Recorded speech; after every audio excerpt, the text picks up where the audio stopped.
নারুটোতে মোট 11টি ক্যারেক্টার যারা সেজ of the six path চাকরা ব্যবহার করেছে, কিন্তু তাদের মধ্যে সবচেয়ে শক্তিশালী ইউজার কে?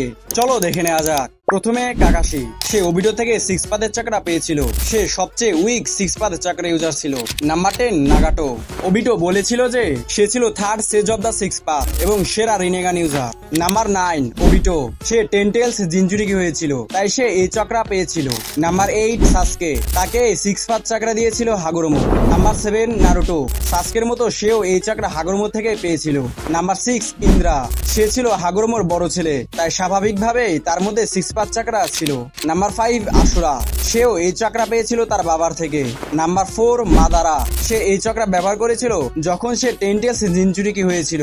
নাম্বার 3 হামুরা, সে ছিল চাঁদের সেজ অব দ্য সিক্স পাথ, তার মধ্যেও ছিল এই চক্রা। নাম্বার 2 হাগুরোমো, এতক্ষণ যারা লিস্টে ছিল তারা সিক্স পাথ চাকরা ব্যবহার করেছে, কিন্তু হাগুরোমো নিজে ছিল sage of the six paths. Number 1 Kaguya, তাকে মাদার অফ চাকরা বলা হতো, কেননা সেই পৃথিবীতে চাকরা সূচনা করে, আর চক্রা ফল খাওয়ার পর তার কাছে সব ধরনের চক্রা ছিল, sage of the six path চাকরা সহ।